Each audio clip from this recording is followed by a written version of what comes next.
Okay, first on say all praises, glory, and honor to Yahweh Hashem Yahushua Hashem Gakadash. And your double honors to apostle elders, teachers, great meal, song for my learning and shoot, and I'll say shalom to the hopeful elect of Israel. This is probably going to be just a 5-minute video, Lord willing, but I just got finished watching video, well, yeah, a video about the elder Uriah of Chicago camp. I think that's the elder's name. Slacky if I got the name wrong, but and he's going into the topic of a holy kiss and how there was some camp, I forgot which one he mentioned, that mentioned how it was gay for the interactions that brothers have going on between each other in terms of kissing on the cheek and things of that nature.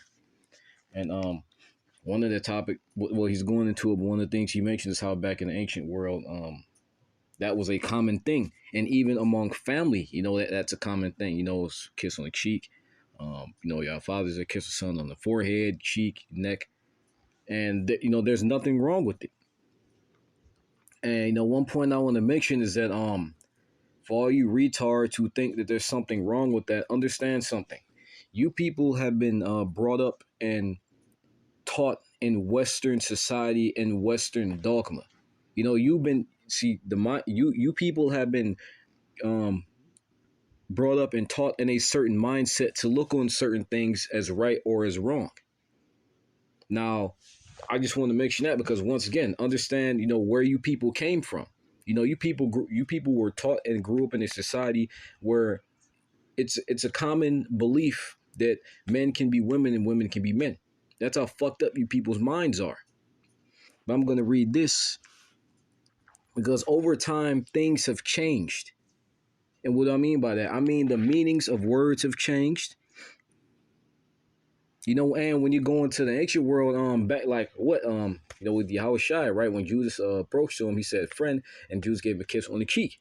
And there's nothing wrong with that. You want to know, it wasn't gay. Why? Because back in the day, if you were gay, you get put to death on the fucking spot. If they caught vibes from you like that, you get put to fucking death.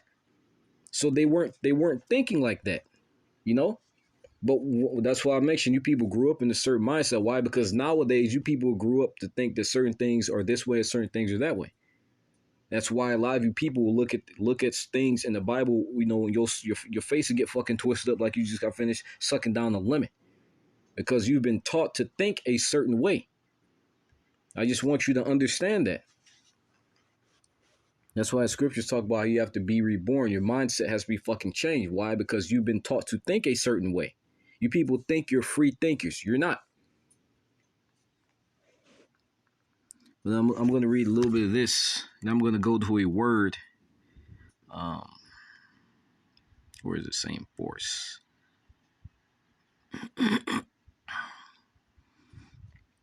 Right here, I'm going to scroll up so it stops.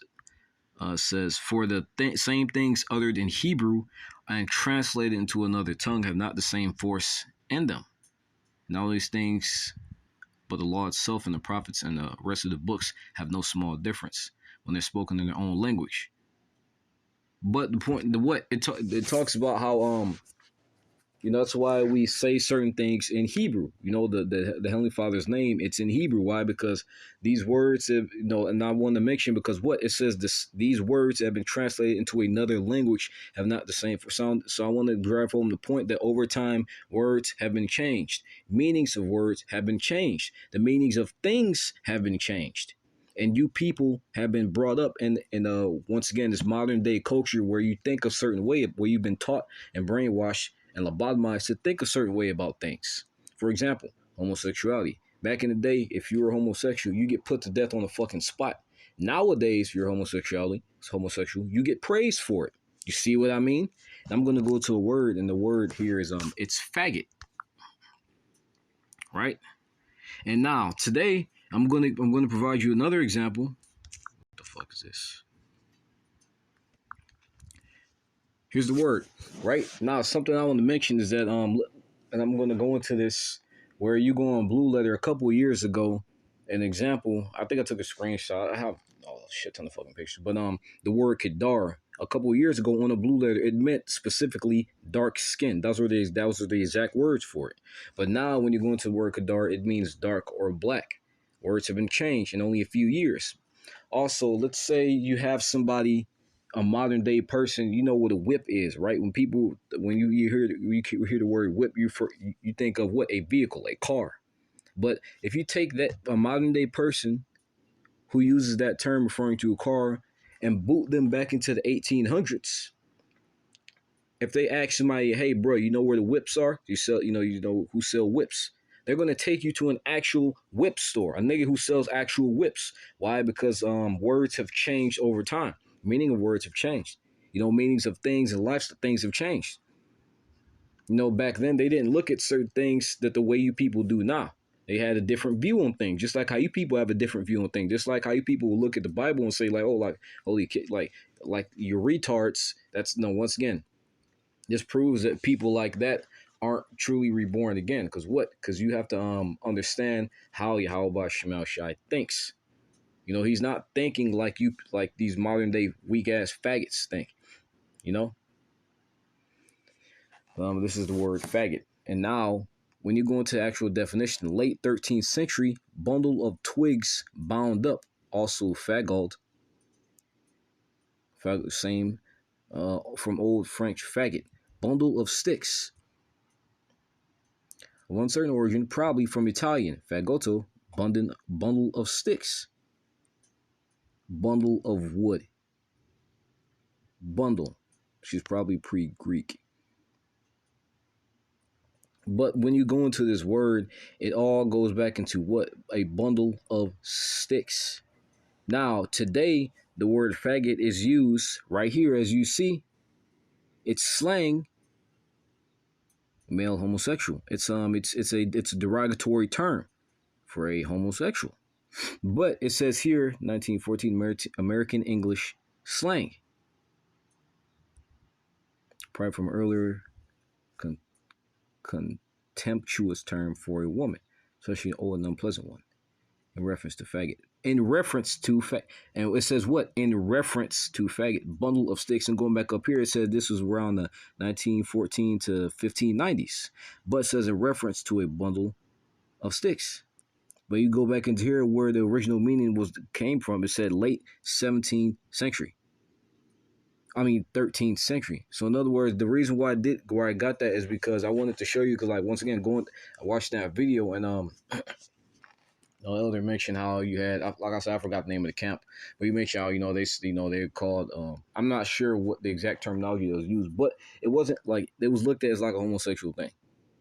You know, the other camp looked at it as like a weird and homosexual thing to see two men hugging or two men give a kiss on the cheek. But like I mentioned, a lot of niggas today will scrunch their damn face up. Why? Because they've been taught, you retards have been taught to think a certain way. And once again, it's no homosexual shit. Because back in the day, you get killed on the spot for some shit like that. If I remember the law says like you get beheaded on the fucking spot because they didn't tolerate that shit. They weren't into it. Now did you have Jake that's into it? Yes, but it was less tolerable then than it is now. You know, you still had people that were righteous that will put you to death on the spot for that. You know, and even you had, if I'm remembering correctly, you have wicked Pharisees that will put you to death on the spot for that. But the point I'm getting is that what meanings of words have changed over time. And once again, this is why the scriptures talk about you need to be reborn again. Because the Heavenly Father is not going to take a retard nigga into the kingdom of heaven who looks on his ways as is contemptible. But like watch the video.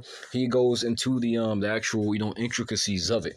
But I just wanted to go do a video on the topic and the fact that once again, like I said, people will look at things like like two men hugging, right? You see a lot of, well, nowadays a lot of these niggas faggots, but men of the Lord are not. We are starkly against that. we talk about quite a bit of how the Heavenly Father is going to kill homosexuals. So why would we engage in the same act that the Heavenly Father is going to put niggas to death for? It makes no sense. And plus that shit ain't what's that I don't know if you've ever seen if you ever listened to this music video by what's that nigga? Black Rob. I think his nigga's name, but it's Whoa. That's the name of the song that he said that shit is whoa. It's ill. That shit is I think that's how they used to talk back in the day. Now I'm a younger dude. But that shit is whoa. You know, when you go into woe means destruction anyway. But yeah, that shit, like, I can't think of any other word for that. That shit is fucking whoa. You know? Like a mo is fucking well, that's why they rhyme. You gonna get fucking mowed down. But yeah, I'm not gonna rant on anymore. I hope it's edifying. Say all praises, glory down to you. How about you, Mashah, Bashim Gakadash. The ones apostle and teacher great mission from my like choose show on to hopefully like visible instruction, Belmont, Great America.